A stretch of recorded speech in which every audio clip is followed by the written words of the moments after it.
Good morning everyone. आज हम topic करेंगे डाटा टेबल, मतलब मल्टीपल टेबल्स को एक समय में कैसे लिखा जाए। हमें जल्दी से अपनी टेबल्स कैसे बनानी है। हमने यहाँ पर जैसे 2 डिजिट लिखी, थोड़ा सा साइज इंक्रीज कर लेते हैं हम फॉन्ट का, इज इक्वल टू 3 मल्टीप्लाई 4। ये आपकी टेबल की आउटपुट आ गई, लेकिन एक डिजिट की। हम बात कर रहे हैं मल्टीपल टेबल्स कैसे लिखी जाए।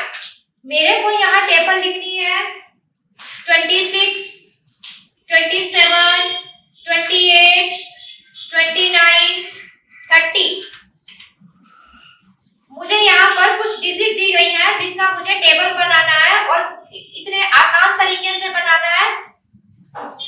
यहाँ पर हमने टेबल का फॉर्मेट अप्लाई कर दिया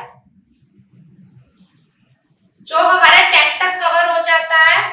हमने सारा डेटा सिलेक्ट किया और यहाँ पर आकर डेटा में व्हाट इफ एनालिसिस में चलेंगे। Data table row input cell, अभी हमारे को रो में क्या डालना है 3, कॉलम इनपुट सेल 4। आप फिलहाल यहाँ पर 2 वेरिएबल्स पे काम कर रहे हैं। आप रो या कॉलम दोनों में कैसे भी एक्सचेंज करके वैल्यू लिख सकते हो, उसको आप ओके कीजिए। आपको यहाँ क्या दिखाई देता है कि मल्टीपल टेबल एक ही सेकंड में पुट अप हो गई। हमें इतने लेवल तक की टेबल नहीं आती, हम नहीं बोल सकते, याद नहीं है हमें, है ना। तो देखो कितना आसान तरीके से हमने यहाँ मल्टीपल टेबल्स बनाई। इसकी एक सबसे अच्छी बात और है डाटा टेबल की कि हम यहाँ पर अगर कोई और डिजिट भी डाल रहे हैं तो देखो अब उसका भी टेबल मेंटेन हो गया। देख रहे हैं आप। तो ये कंसेप्ट है हमारा डाटा टेबल का। ये हमारे 2 वेरिएबल्स पर काम कर रहा है। इसको कहते हैं डाटा टेबल जल्दी से समय में बनाना। अब मैं आपको एक बार 3 वेरिएबल्स पे और छोटा सा एग्जांपल बता रही हूँ। इसका प्रिंसिपल, हमारे पास प्रिंसिपल है, मतलब आप सबने साधारण ब्याज निकालने का तरीका सीखा था, मूलधन गुना में दर गुना समय बटे में 100, या फिर जो CBSE pattern principal into rate into time upon 100। यहाँ पे हमने रेट लगा दिया 5%, टाइम लगा दिया 3 ईयर।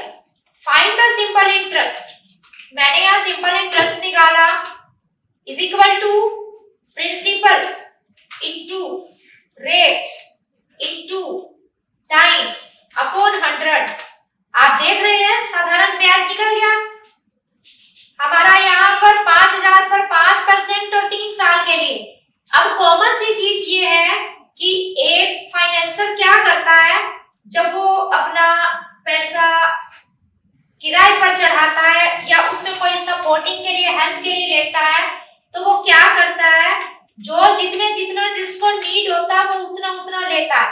लेकिन उसमें उसने एक चीज बाउंड कर रखी है, या तो रेट या टाइम, दोनों में से उसने एक चीज निश्चित कर रखी है कि अगर कोई भी मेरे से कितना भी अमाउंट लेगा ना, मेरा परसेंट ऑफ रेशियो 7 है। उसने 7% दर का रेट निश्चित कर रखा है। समय आपकी मर्जी है, आप कितनी भी जल्दी समय में दे सकते हो, आप जितनी जल्दी अफोर्ड करते हो उतनी जल्दी। हमने इसे सिलेक्ट किया और डाटा में गए, what if analysis, data table, row input cell. अभी आप देख रहे हैं अब 3 वेरिएबल्स पे काम कर रहे हैं आप, है ना। तो रो में क्या है हमारा प्रिंसिपल, कॉलम में क्या आएगा, अब यहाँ पर रेट भी है, यहाँ पे टाइम भी है। तो आपको यहाँ पर वो चीज निश्चित करनी है जो फिक्स नहीं है, मतलब टाइम। उसने सबके ऊपर परसेंटेज फिक्स की थी ना कि 7% मेरा होगा रेशियो, चाहे आप कितना भी मेरे से पेमेंट ले लीजिए, चाहे कोई मेरे से कम लेता है, चाहे कोई मेरे से ज्यादा लेता है पेमेंट। सही, आप देख रहे हैं 2 साल में अगर दोगे तो उसका कितना रेट ऑफ इंटरेस्ट, 3 साल में देगा तो इतने पर कितना इंटरेस्ट, 4500 पर कितना, 12,000 पर कितना। ठीक है, इसको बोलते हैं डाटा टेबल ऑफ 3 वेरिएबल्स। जो हमने पहले की थी वो 2 वेरिएबल्स पे काम कर रही थी, अभी जो हमने एग्जांपल लिया वो 3 वेरिएबल्स पे था। तो ये थी आपकी डाटा टेबल जो आपको आपकी फील्ड में हेल्प करती है। बेसिकली हमें स्कूल में जब टीच करना होता है तब, या फिर हमारे को जब अपने असाइनमेंट बनाने हो, और जब 3 वेरिएबल्स की बात करते हैं तो जो ये फाइनेंसर्स होते हैं, प्रॉपर्टी डीलर होते हैं, जो अपना फाइनेंशियल पुटअप सेट करते हैं, वो इस तरह से हमारा सेटअप होता है। आशा करती हूँ आपको डाटा टेबल समझ में आया होगा। Thank you everyone.